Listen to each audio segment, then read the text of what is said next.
Good morning, we are Group 23 and this is our presentation. Our necropsy case was on Sir Hayworth Munchington, one of the feedlot cattle who tragically died on the 25th of March 2021.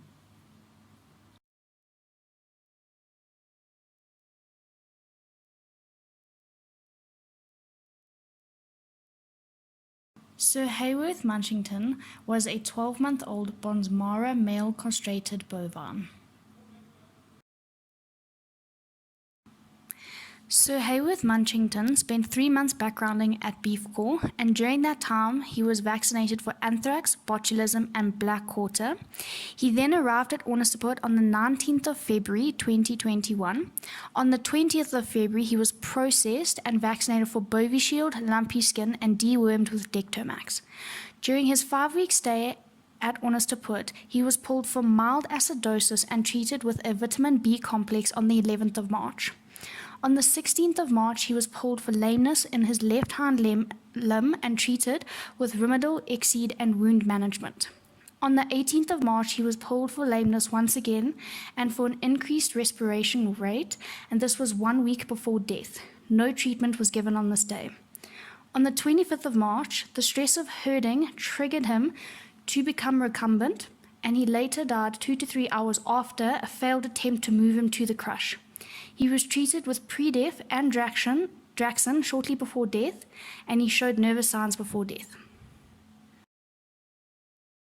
Pre-necropsy differential diagnosis was based on history and acute death, and it consisted of heart water, dramatic reticulopericarditis, babesiosis, heart failure, atypical 3-day stiff sickness, acute kidney failure, ionophore toxicity, selenium and vitamin E deficiency, high contaminants, consisted of Maria species and Algomone species. Before we commence with our necropsy, the following biosecurity precautions were adhered to. Our necropsy was performed in a suitable place, such as the PM hall, which is clean and well ventilated. Only the necessary personnel were present, and a mandatory blood smear was performed and subsequently came back negative for anthrax. Protective clothing was worn, such as gumboots, gloves, greens, and masks. We will now go through the morphological diagnoses. On the left, you see the main lung lesion, which is represented by moderate cranioventral pulmonary congestion. On the right, you see severe pulmonary edema that is shown by foam in the trachea. Around the heart, we found severe serosanguinous hydropericardium. Upon reflection of the ribs, a moderate proteinaceous hydrothorax was seen. Accompanying the hydrothorax, we discovered a severe proteinaceous hydroperitoneum. Upon examination and palpation, a moderate to severe diffuse hepatosis and fibrosis was found. Petechiation was seen in multiple sites, which included the trachea and subcutaneous tissue. These pictures depict splenomegaly, which was either due to red pulp hyperplasia or congestion. The following post-mortem changes were observed at necropsy, one of them being hemoglobin imbibition of the heart. When the heart was opened, a crural clot was seen. On the right side of the lungs, hypostasis was seen. And finally, the last change observed was postmortem bloat. The post-necropsy differential diagnosis consisted of gousiekte, high contaminants and bronchopneumonia. Heart water and cerebral babesiosis was ruled out due to a negative brain smear. The lesions seen on post-mortem were all very generalized, and thus further testing was needed to come to a diagnosis. The following samples were collected for histopathology and included the liver, lungs, spleen, heart, kidney, and rumen. Fresh samples were also collected for bacterial culture and included the liver, lung, and spleen. The following histopathology results were obtained and will be elaborated on when the mechanism of action is discussed. Sir Hayworth Munchington's final diagnosis was concluded as cardiac failure due to chronic active toxic cardiomyopathy complicated by suspected subacute to chronic hepatotoxicosis. The pervitamine toxin, which is found in various Pachysigma plant species, was identified as the #1 cause of the intoxication.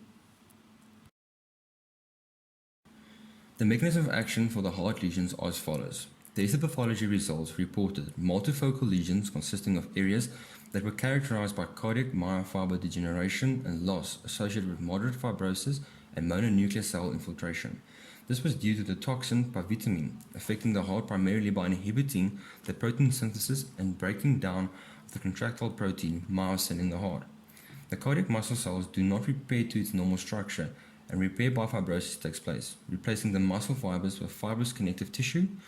As the intoxication progresses and more myosin protein is broken down to a level where the contractility of the heart is compromised, heart failure will ensue.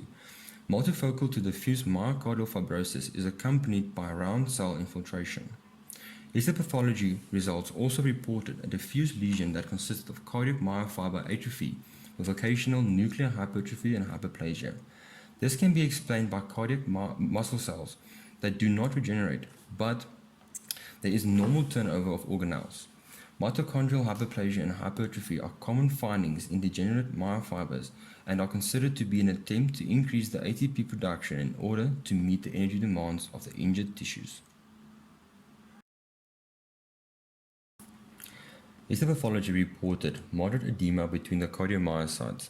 That is due to the increased hydrostatic pressure that is caused by fibrosis and subsequent heart failure, which impedes with normal blood flow, resulting in a pressure-induced leakage of fluid.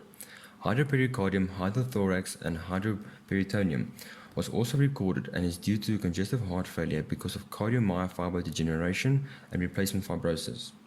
This results in decreased contractility of the heart and a buildup of blood, with an increase in the back pressure in the pulmonary vein and in the superior and inferior vena cava.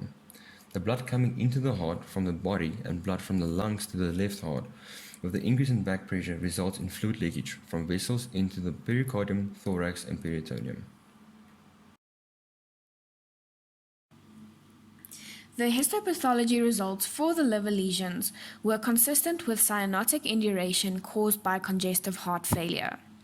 The back pressure from the failing heart leads to periacinar congestion initially.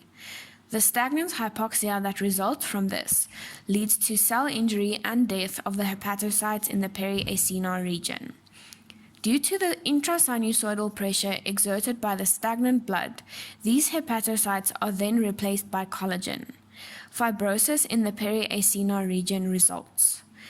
As the condition progresses, the collagen bands that are formed can interconnect to form a periacinar pattern.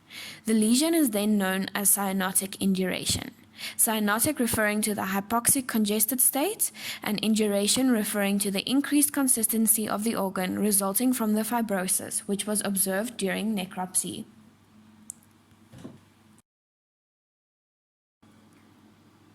As a result of the congestive heart failure and decreased heart contractility, it will result in a buildup of blood in the left atrium and ventricles, as well as back pressure in the pulmonary vein towards the heart.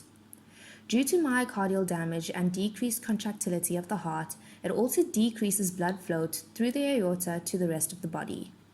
The buildup of back pressure towards the lungs causes the lungs to become congested with blood as there is no proper outflow. This results in increased hydrostatic pressure in the pulmonary veins, resulting in excessive interstitial and lymphatic fluid found in the hilar regions. Macroscopically, the rubbery foam texture is due to edema. The history that we received indicated that the steer died acutely with very few clinical signs. On post-mortem, the lesions that were found are all non-specific and can therefore indicate any disease. Gosector was considered the number one differential diagnosis as this fitted the clinical presentation best. It has a latency of 6 to 8 weeks, and when an infected animal becomes stressed, it will die acutely. This is why histopathology of the heart was vital and used to make the diagnosis. There is no treatment for this condition, and it cannot be detected before death unless the animal is seen eating the plant. The best recommendation for the future would be to check the camps for these plants and remove them to ensure the animals do not eat them.